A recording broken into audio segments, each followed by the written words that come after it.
All right, so in case you missed it because you were on vacation or celebrating a holiday or whatever, a second stimulus package was passed. And there are some important things you need to know about it and ways to treat it differently. Welcome, I'm Jen. I'm the creator of Modern Frugality, and I literally started this channel to help people figure out how to spend their stimulus check and have been releasing videos ever since to help people do better with the money that they have. So, since another stimulus package bill was passed, I wanted to give you some updates, brief you on the changes, and then also give you another suggestion about how to spend it since it's been a long time since March. Many people are at different places in their finances and lives, and so the ways we should spend it are a little different as well. Before we get started, if you are not sure where you are with your finances, I have a free financial wellness workbook that will help you put every crumb of the cookie out on the table so that you can figure out where you're at and how to make the best use of this money,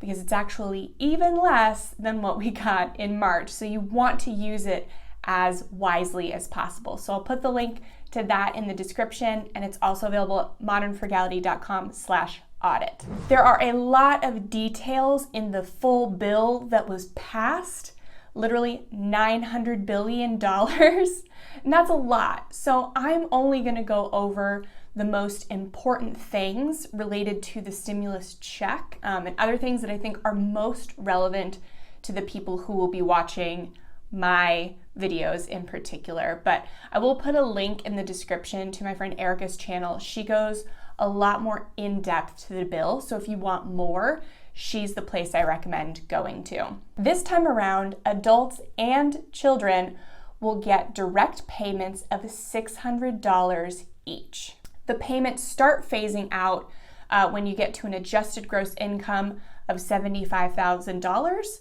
up to $99,000 for single tax filers, and that number is doubled for married filing jointly taxpayers.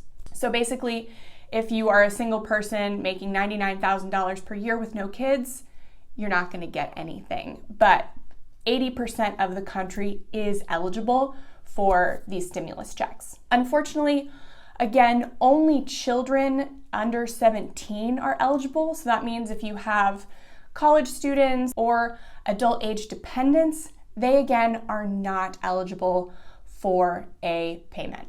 And again, the amounts that you get are based on your 2019 income. And if the IRS already has your bank information, you will start receiving your money automatically as soon as maybe today while you're watching this video.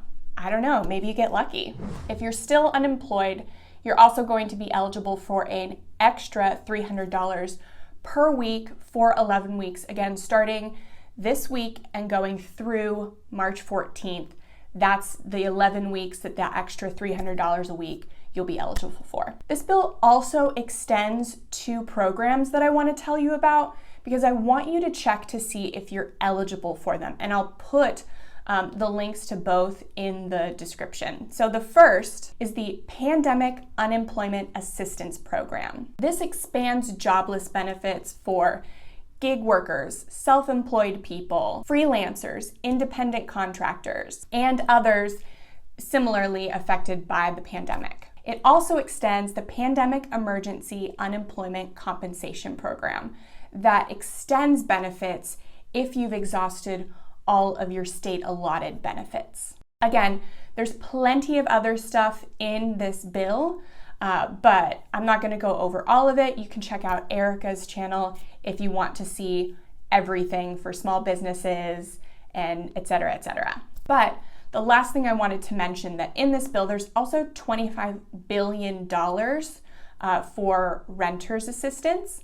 So I'll put the link in the description for you to check your eligibility on that as well if you are a renter. Okay, so what's different about this stimulus package versus the last one? Well, you'll notice for adults, the payouts are half as much as they were in the spring. But for children, they're actually $100 more. And while you still can't get a payment for 17-year-olds, college students, adult age dependents, there is one big change. So if you are a part of a family that has somebody who does not have a social security number, like an undocumented immigrant, in the first round in the CARES Act, your entire family was ineligible for payments. But they've changed it this time, so only the person without a social security number is ineligible, but everybody else is eligible. So that is a great addition that they've made to this package. If you're unemployed, you'll also notice that the extra weekly payment is also half as much as it was before. And that's in hopes that hopefully you found another job right now. I know a lot of people have found new jobs and have maybe been laid off again from jobs that they had before. So this is really just something to keep people, especially in hospitality and maybe theater and entertainment, just kind of something to help along in hopes that things get, back to semi-normal by March. We'll see. Also, fun fact, not so fun, but anybody who has died in the year of 2020 at any time for any reason is still eligible for a payout. So if you have lost a loved one this year or know of somebody who has died, definitely make sure you know and that their family knows that they still will receive a stimulus payout this time. Okay, so if you are getting a payout in this stimulus package, how should you spend it? I still recommend you watch that first video I did back in April about how to spend your stimulus check. I still think that is the best way to spend it. But if you're at a place where you're financially stable, there is one glaring omission that you'll see if you read this bill, and that is no state or local government funding. So without money from the stimulus package, your state and local governments can't provide the services that they would have if they got money. So if you are able, I highly recommend that you put your stimulus money back into your community. And I don't just mean like buying candles at boutiques and getting extra takeout from the local restaurant. There are some really necessary services and resources in your community that, if not funded by the government or through grants or partially funded, a lot of people will miss out on those services. So if you are able to, please give to a local charity organization in your community that you believe in, that gives services that you believe are necessary or vital to the community, and give them it's a tax write-off. So give them an extra year-end donation so that you can see more good work in your community in 2021. I also highly recommend moving your money from big banks into local credit unions that invest back into the community. So do some research about which credit unions are in your area, which ones you believe are doing the most good, and take all your money out of nationally owned big banks and put them in your local credit union. If you're still looking to refinance your mortgage, if you didn't jump on that train this year, then look into refinancing through your local credit union. Anything you can do to get your money, even if you're not spending it, but just the money sitting in the credit union, that credit union is able to do more good in the community with that. And lastly, if you do want to serve your small businesses, consider buying gift cards. So instead of letting your money trickle out throughout 2021, give them a little boost of money by purchasing gift cards and then using those throughout the year. So whether it's on yourself or giving them out as birthday, Mother's Day, Father's Day gifts throughout the year, your local businesses really do need a boost of cash right now.